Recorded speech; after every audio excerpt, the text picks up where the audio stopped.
Assalamu alaikum students, I am Faiza Fahim. I am your maths teacher class 9th. Students lecture 3.22 में हमने exercise 3.4 के question number 2 और 3 को solve किया था। आज हम इसके क्वेश्चन नंबर 4 और 5 को सॉल्व करेंगे। तो चलते हैं वाइट बोर्ड की तरफ। स्टूडेंट्स एक्सरसाइज 3.4 हम कर रहे हैं और इसका क्वेश्चन नंबर 4 आज करेंगे। क्वेश्चन नंबर 4 जो है क्या है, if a is equal to pi r square find a when pi की वैल्यू गिवन है और r की वैल्यू गिवन है। स्टूडेंट्स यहाँ पर a is equal to pi r square को देख के आपके जहन में कोई बात आ रही है कि नहीं? ये हमारी जानी पहचानी जो है वो एक इक्वेशन है, फॉर्मूला है, जिसमें हमारे पास a is equal to pi r square है। a यहाँ पे रिप्रेजेंट कर रहा है एरिया, किसके एरिया को रिप्रेजेंट कर रहा है? Area of circle. ये हमारा एरिया ऑफ सर्कल है। स्टूडेंट्स हमने फाइंड करना है एरिया को, यानी कि जब हमारे पास पाई की वैल्यू गिवन हो और r क्या है? रेडियस। रेडियस की वैल्यू जो है वो गिवन हो तो हमने फाइंड करना है एरिया।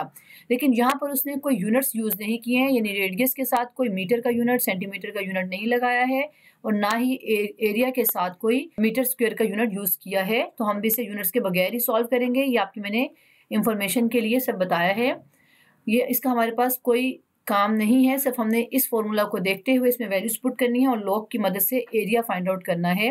तो स्टार्ट करते हैं। यहाँ पर हम सबसे पहले लिखेंगे a is equal to pi r square, values को पुट करेंगे। पाई की वैल्यू है 22/7 और r की वैल्यू है 15, स्क्वायर ऊपर है तो a। अब यहाँ पर हम लेंगे लॉग और a की वैल्यू फाइंड आउट कर लेंगे। Take log on both sides.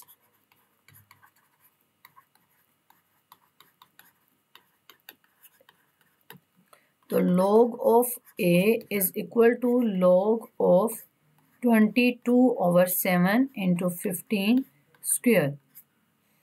तो स्टूडेंट्स यहाँ पर हमारे पास दो जो है वैल्यूज जो है वो मल्टीप्लाई हो रही हैं, दो नंबर्स मल्टीप्लाई हो रहे हैं। m और n फॉर्मूला लगेगा m प्लस n। ये हमारे पास जो लॉ है ये फर्स्ट लॉ ऑफ लॉगरिदम है, जिसके मुताबिक अगर दो नंबर्स मल्टीप्लाई हो रहे हो और हमने उनकी प्रोडक्ट फाइंड आउट करनी हो तो हम उन्हें फर्स्ट लॉ ऑफ लॉगरिदम के मुताबिक सेपरेट करते हैं और सेंटर में प्लस लगाते हैं। तो यहाँ पर मैं इस राइट हैंड साइड पे इसको अप्लाई करूँगी। log 22/7 ये एक नंबर था, प्लस log 15 और ऊपर है square log of a। Students अभी हम इसको फर्दर सिंप्लीफाई फॉर्म में लिखे आएंगे, क्योंकि log 22/7 का मतलब है कि यहाँ पर दो नंबर क्या हैं? डिवाइड हो रहे हैं, क्वोशंट की फॉर्म में है। तो यहाँ पे जो लॉ है वो सेकंड लॉ ऑफ लॉगरिदम है, जिसके मुताबिक m/n हो तो log of m minus log of n करते हैं। तो यहाँ पे मैं कर सकती हूँ log of 22 minus log of 7। इन दोनों पे मैंने ये जो सेकंड लॉ है इसको अप्लाई किया है, प्लस अब यहाँ पर हमारे पास log के साथ 15 का स्क्वायर है, तो ये भी एक लॉ है जो कि थर्ड लॉ ऑफ लॉगरिदम है, जिसमें हमारे पास नंबर के ऊपर पावर हो तो हम उसे n log ऑफ m लिखते हैं। तो यहाँ पे 2 log ऑफ 15। तो हमारे पास ये सिंप्लीफाई फॉर्म आ गई है। अब हम इसमें log 22 फाइंड आउट करेंगे, log 7 और log 15। स्टूडेंट्स जब हम log फाइंड आउट करते हैं तो हमारे पास करेक्टरिस्टिक्स और मेंटीसा फाइंड आउट करना होता है। सबसे पहले हम करेक्टरिस्टिक्स को फाइंड आउट करेंगे। करेक्टरिस्टिक्स को हम इंटीग्रल पार्ट से देख के फाइंड आउट करते हैं। यहाँ इंटीग्रल पार्ट में 2 डिजिट्स हैं, तो अगर नंबर ऑफ डिजिट्स 2 हैं तो जो करेक्टरिस्टिक्स है वो एक नंबर कम होता है, यानी 2 है तो 1 करेक्टरिस्टिक्स पॉइंट। और जो मेंटीसा आता है वो सिग्निफिकेंट डिजिट्स को देखते हुए लॉग टेबल की मदद से आता है। यहाँ पर 22 को हम लॉग टेबल में देखेंगे 0 कॉलम में, क्योंकि यहाँ पर जो नेक्स्ट नंबर है जिस कॉलम को हमने देखना है वो मिसिंग है, तो हम 0 देखते हैं। यानी 22 को जब 0 में देखेंगे तो हमारे पास आंसर आता है 3424। यहाँ ये मेंटीसा है, इस मेंटीसा को मैं करेक्टरिस्टिक के साथ कंबाइन करूँगी तो 3424। हमारे पास log ऑफ 22 की वैल्यू आ गई 1.3424। माइनस लगाएंगे sign, log of 7 find out करना है। तो log ऑफ 7 में हमारे पास पहले करेक्टरिस्टिक्स देखनी है। करेक्टरिस्टिक्स क्या होगी? 0 होगी, क्योंकि यहाँ पे जो इंटीग्रल पार्ट में डिजिट्स हैं वो 1 है, तो एक कम 0 बनता है। पॉइंट लगाएंगे और मेंटीसा फाइंड आउट करेंगे सिग्निफिकेंट डिजिट्स की मदद से। यहाँ पे सिग्निफिकेंट डिजिट सिर्फ 1 है, तो हम खुद से यहाँ पर इसको सिग्निफिकेंट डिजिट्स को बढ़ाने के लिए 0 लगाएंगे। यानी कि अब हमारे पास, क्योंकि हमारा जो फर्स्ट कॉलम है लॉग टेबल में वो स्टार्ट ही 10 से होता है, तो यहाँ पर 7 था वो 10 से कम था, तो हमने यहाँ पे 0 लगाया। अब 70 है, यानी 70 को अब हमने नेक्स्ट कॉलम के 0 कॉलम में देखना है।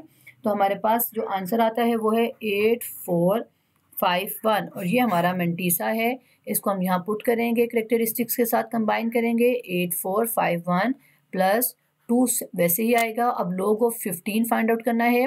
तो log ऑफ 15 में हम पहले करेक्टरिस्टिक्स देखेंगे। करेक्टरिस्टिक्स क्या है, यहाँ पर 2 डिजिट्स हैं इंटीग्रल पार्ट में, तो करेक्टरिस्टिक्स एक कम होता है यानी 1 पॉइंट, और मेंटीसा क्या आएगा, 15 को हमने देखना है 0 में। तो स्टूडेंट्स यहाँ पे 15 था नंबर, तो यहाँ पे हमने खुद से 0 लगाया है और 15 को 0 में देखा तो आता है 1761 और ये log टेबल्स में हम देख रहे हैं 1761। ये हमारे पास log की वैल्यूज आ गई हैं। इसे फर्दर सिंप्लीफाई करते हैं। 1.3424 माइनस 0.8451 प्लस 2 को मल्टीप्लाई करेंगे ब्रैकेट के साथ और ये हम कैलकुलेटर की मदद से करेंगे। 2 मल्टीप्लाई बाय 1.1761, तो हम इसको मल्टीप्लाई किया तो हमारे पास आता है 2.3522। 2.3522 इसको यहाँ लिख लेंगे और इसको हम फर्दर सॉल्व कर लेंगे, यानी कि 1.3424 को और 2.3522 को पहले प्लस कर लेते हैं, जो आंसर आएगा उसको माइनस कर देते हैं इससे और ये हम कैलकुलेटर से करेंगे। तो लिखते हैं 1.3424 प्लस 2.3522, आंसर जो आया है उसमें से हमने माइनस करना है 0.845151।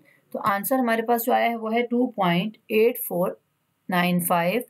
2.8495 ये हमारे पास आंसर आया है स्टूडेंट्स, लेकिन ये हमारे पास अभी कंप्लीट नहीं हुआ है, यानी कि a की वैल्यू नहीं है, ये log ऑफ a की वैल्यू आई है 2.8495। तो स्टूडेंट्स अब हमने फाइंड आउट करना है, चूंकि a की वैल्यू, तो हमें यहाँ पर एंटी लॉग लेना होगा। Take anti log on both sides, हम लेते हैं यहाँ पर a। यहाँ पर जब हमने लेफ्ट साइड पर एंटी लॉग लिया तो वो लॉग और एंटी लॉग इन्वर्स होते हैं, तो वो कैंसिल आउट हो गया। अब यहाँ पर जो राइट साइड है उसमें एंटी लॉग लिखेंगे, तो लिखते हैं एंटी लॉग 2.8495। हम जब anti log students find out करते हैं एंटी लॉग टेबल से, तो हम जो हमारे पास मेंटीसा वाला पार्ट होता है, डेसिमल वाला पार्ट होता है, उसको हम डेसिमल पॉइंट के साथ ही 4 सिग्निफिकेंट डिजिट्स को पिक करते हैं और एंटी लॉग टेबल में देखते हैं पहले 2 डिजिट्स को पॉइंट के साथ, सेकंड जो हमारे पास 9 है उसके कॉलम में, तो हमारे पास 5 पे लिख लें, 9 के कॉलम में देखें तो हमारे पास आंसर आता है 7063। उसमें हमने प्लस करना है, ये मैंने 0.84 को देखा 9 वाले कॉलम में, तो 7063 आया है। उसमें हमने प्लस करना है मीन डिफरेंस वाले कॉलम के 5 कॉलम की वैल्यू को, तो वो है 8, तो इन दोनों को प्लस किया तो आता है 7071 और हमने ये यहाँ पर लिख दिया 7071। ये हमारा भी आंसर नहीं आया है। हमने यहाँ पर जो रेफरेंस पॉइंट लगाना है वो हमने करेक्टरिस्टिक्स को देख के लगाना है। करेक्टरिस्टिक्स को देख के लगाते हुए हमने देखा यहाँ करेक्टरिस्टिक्स 2 पॉजिटिव थी, तो फर्स्ट जो हमारे पास नॉन जीरो डिजिट होता है उससे राइट साइड पे आपने 2 डेसिमल पॉइंट को मूव करना है, यानी यहाँ से 2 डेसिमल पॉइंट को मूव करवाना है 1 और 2, तो आंसर बना 707.1। तो स्टूडेंट्स ये हमारा एरिया आ गया है। हमने इसके साथ कोई यूनिट नहीं लगाना है क्योंकि हमारे पास क्वेश्चन में कोई यूनिट अवेलेबल नहीं है। तो यहाँ पर आंसर सिर्फ 707.1 है क्योंकि उसने सिर्फ हमें कहा था ए की वैल्यू फाइंड आउट करें, लेकिन ये ए जो है वो एरिया ऑफ द सर्कल है। तो स्टूडेंट्स हम करते हैं अब क्वेश्चन नंबर 5। क्वेश्चन नंबर 5 में हमारे पास वैल्यू गिवन है if v is equal to 1/3 pi r square h। हमने फाइंड करना है v को और हमारे पास वैल्यूज गिवन है पाई r और h की। पाई की वैल्यू है 22/7, r की हमारे पास वैल्यू गिवन है 2.5 एंड h की वैल्यू हमारे पास है 4.2।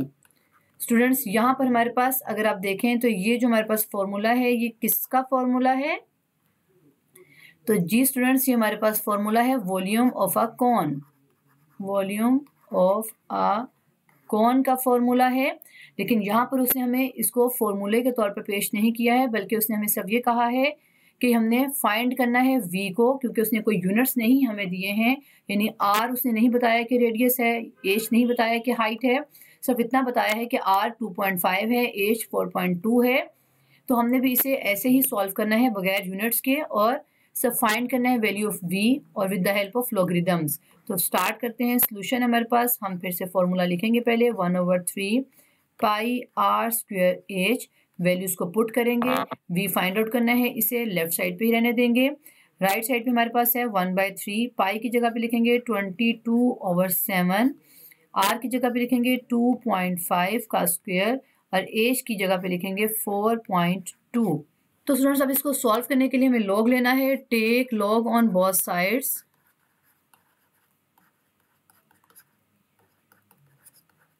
तो लिखते हैं log of v is equal to log of, और हमारे पास ये अंदर वैल्यूज हैं 1/3, 22/7, 2.5 का स्क्वायर एंड 4.2। स्टूडेंट्स हमने यहाँ पर जो फर्स्ट लॉ ऑफ लॉगरिदम पढ़ा था, हमने उसमें कहा था कि अगर हमारे पास 2 से ज़्यादा वैल्यूज भी मल्टीप्लाई हो रही हूँ तो हम उन पे भी ये लॉ जो अप्लाई करते हैं। जैसे यहाँ पर मैं जनरल फॉर्म में लिख लेती हूँ m(n)p(t) और इस तरह से चलता जाए तो हम इस पे लॉ अप्लाई कर सकते हैं, यानी कि log of m plus log of n plus log of p plus log of t लिख सकते हैं, एंड सो ऑन। तो यहाँ पर भी हमारे पास log के सामने जो वैल्यूज हैं वो कितनी हैं, 1, 2, 3 एंड 4 वैल्यूज मल्टीप्लाई हो रही हैं। हम इन पे log जो है first law of logarithm apply करते हैं। तो यहाँ पर हम लिखेंगे students log of 1/3 plus log of 22/7 plus log of 2.5 का स्क्वायर प्लस log ऑफ 4.2। यहाँ पर मैंने first law of logarithm apply किया है। अब हम इसे फर्दर सिंप्लीफाई करते हैं और देखते हैं कि कौन सा लॉ जो है वो अप्लाई हो रहा है।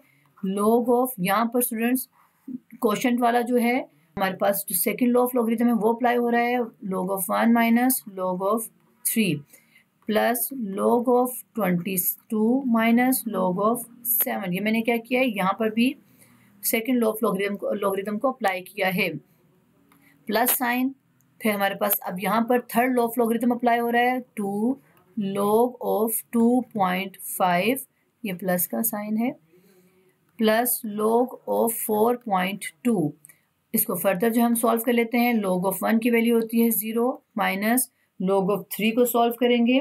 log ऑफ 3 को हमने इस तरह से सॉल्व करना है कि हमारे पास यहाँ पर करेक्टरिस्टिक्स क्या है, 0 है, क्योंकि यहाँ पर डिजिट 1 है, नॉन जीरो डिजिट्स जो होते हैं इंटीग्रल पार्ट में तो वो 1 है, तो हमारे पास करेक्टरिस्टिक्स आई 0 पॉइंट। और अब हमने मेंटीसा फाइंड करना है, तो मेंटीसा को हम log टेबल में इस डिजिट को लेंगे, और ये क्योंकि हमारे पास एक ही सिग्निफिकेंट डिजिट है तो इसके साथ 0 खुद से लगाएंगे, क्योंकि log टेबल स्टार्ट 10 से होता है, तो 3 जो 10 से स्मॉल था तो यहाँ पर 0 खुद से लगाया है। अब इसे हमने कौन से कॉलम में देखेंगे, 0 कॉलम में ही देखेंगे। तो 30 को जब आप 0 कॉलम में देखते हैं तो हमारे पास आंसर आता है 4771। 4771 ये हमारा मेंटीसा है, इसको हम यहाँ लिखेंगे 4771। अब हम इसमें प्लस log ऑफ 22 का हमने log लेना है, तो यहाँ पर जो करेक्टरिस्टिक्स है वो क्या है, यहाँ पे इंटीग्रल पार्ट में 2 नॉन जीरो डिजिट्स हैं, तो एक कम करेंगे तो 1 पॉइंट। अब 22 को आपने देखना है log टेबल में, तो log टेबल में फर्स्ट कॉलम के 22 को आपने जब सेकंड कॉलम में कौन से कॉलम में देखेंगे, 0 वाले में देखेंगे। जब हमारे पास कोई कॉलम नहीं होता तो हम 0 लगाते हैं। 22 को 0 में देखें तो हमारे पास आता है 3424। ये हमारे पास वैल्यू है मेंटीसा की। हम इसे यहाँ पर करेक्टरिस्टिक के साथ कंबाइन करेंगे तो 3424 ये है log 22 की वैल्यू, माइनस, क्योंकि ये माइनस है यहाँ पर, तो यहाँ माइनस लगाया। अब log ऑफ हमारे पास ये क्या वैल्यू लिखा हुआ है, तो स्टूडेंट्स ये हमारे पास लिखा हुआ है log ऑफ 7, ये मिसिंग है यहाँ पर 7, क्योंकि यहाँ 22 के बाद 7 है तो ये 7 है। यहाँ पे आपने कंफ्यूज नहीं होना है, ये log 22 माइनस log ऑफ 7 लिखा हुआ है और फिर प्लस लिखा हुआ है यहाँ पर। तो log ऑफ 7 अब निकालना है। 7 में हमारे पास करेक्टरिस्टिक्स आती है 0 पॉइंट, और 7 को अब हमने log टेबल में देखना है, तो 7 को 10 से स्टार्ट होता है log टेबल, तो 70 को देखेंगे हम 0 में। तो 70 को जब आप 0 में देखें तो हमारे पास आंसर आता है 88451। 8451 को करेक्टरिस्टिक्स के साथ मिलाया तो 8451, ये हमारे पास log ऑफ 7 का आंसर है, प्लस 2 लिखेंगे क्योंकि हमारे पास 2 है प्लस के बाद, फिर log ऑफ 2.5, यहाँ पर स्टूडेंट्स करेक्टरिस्टिक्स इस तरह से आएगी। डेसिमल पार्ट के इस साइड पे जो इंटीग्रल पार्ट है उसमें नंबर ऑफ डिजिट्स क्या है, 1 है, तो करेक्टरिस्टिक्स यहाँ पर क्या है, 0 पॉइंट। और अब हमने जो मेंटीसा बताना है, मेंटीसा को हमने 25 को देखना है 0 में और लॉग टेबल में देखना है, तो यहाँ पर हम 25 को देखेंगे। 25 को 0 में देखें तो हमारे पास आता है 3979 और ये मेंटीसा है, यहाँ पे लिखेंगे 3979 प्लस, अब हमने log 4.2 फाइंड आउट करना है। करेक्टरिस्टिक्स इसकी हमारे पास 0 है क्योंकि यहाँ पर इंटीग्रल पार्ट में 1 डिजिट है तो एक कम 0 हुआ पॉइंट। जो मेंटीसा निकालना है वो सिग्निफिकेंट डिजिट से निकालना है, यानी 42 को देखना है हमने। ये है हमारे पास रफ वर्क है, तो 42 को हमने देखना है 0 में, तो 42 को log टेबल में जब आप 0 में देखें तो हमारे पास आंसर आता है 6232। हम यहाँ लिखेंगे 6232 और यहाँ पर हम करेक्टरिस्टिक्स के साथ मिलाएंगे तो 6232। तो स्टूडेंट्स ये आपने बहुत ही ध्यान से फाइंड आउट करने हैं। अब हम इसको फर्दर सॉल्व करते हैं। तो स्टूडेंट्स यहाँ पर हम इस साइड को, राइट साइड को सॉल्व करेंगे, पूरी राइट साइड को with the help of calculator. तो हम कैलकुलेटर की मदद से यहाँ पर लिखते हैं, पहले हम प्लस वाली वैल्यूज़ को कर लेते हैं, बल्कि यहाँ पर पहले 2 को मल्टीप्लाई कर लेते हैं। 0.3979 से जो आंसर आएगा उसको प्लस करूँगी मैं 0.6232 में और 1.3424 में, और ये कैलकुलेटर पे मैं करने लगी हूँ। यहाँ पर 2 मल्टीप्लाई बाय 0.3979 जो आंसर आएगा हमारे पास उसको हमने प्लस करना है 0.6232, जो आंसर आया है उसको हमने प्लस करना है 1.3424। अब जो हमारे पास आंसर आया है स्टूडेंट्स उसमें हमने माइनस करना है 0.4771 माइनस 0.4771 और फिर माइनस करना है 0.8451 को 0.8451 को। तो हमारे पास जो आंसर आया है वो है 1.4392 1.4392।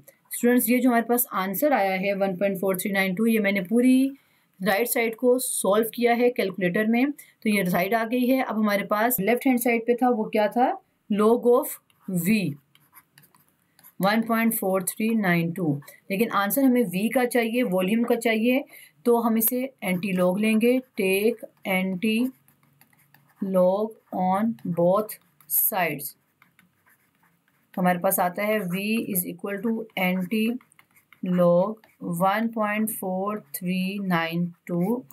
तो स्टूडेंट्स यहाँ पर हमने एंटी लॉग फाइंड करना है एंटी लॉग की टेबल की मदद से, यानी कि एंटी लॉग के टेबल में हम पॉइंट, डेसिमल पॉइंट के समेत इसको 43 2 डिजिट्स को हम देखते हैं 9 कॉलम में, जो आंसर आता है उसको हमने मीन डिफरेंस के 2 कॉलम में देखेंगे। तो यहाँ पर हमने जब 4.43 को 9 कॉलम में देखा तो हमारे पास 2748 आंसर आया, उसको हमने मीन डिफरेंस के 2 वाले कॉलम में देखा तो उसकी वैल्यू आई है 1, उसको प्लस करेंगे 2748 में तो आंसर आता है 2749। ये हमारा अभी कंप्लीट आंसर नहीं है, अभी हमने रेफरेंस पॉइंट लगाना है और वो करेक्टरिस्टिक्स को देख के लगाना है। करेक्टरिस्टिक्स क्या है यहाँ पर 1 और ये पॉजिटिव है, तो इट मीन्स के फर्स्ट नॉन जीरो डिजिट के राइट साइड पे, यानी कि इस साइड पे हमने एक डेसिमल पॉइंट को मूव करना है। तो यहाँ से यहाँ पर मूव किया 1 डेसिमल पॉइंट तो आ गया 27.49। ये हमारा है V का आंसर और हमारी जो एक्सरसाइज है वो कंप्लीट हो गई है। स्टूडेंट्स आज इस लेक्चर में हमने एक्सरसाइज के जो क्वेश्चन नंबर 4 और 5 को सॉल्व किया है, ये न्यूमेरिकल प्रॉब्लम्स थी, इनको हमने लॉज ऑफ लॉगरिदम्स की मदद से सॉल्व किया है। नेक्स्ट लेक्चर में हम इस एक्सरसाइज से रिलेटेड एग्जांपल्स को सॉल्व करेंगे। See you again in next lecture.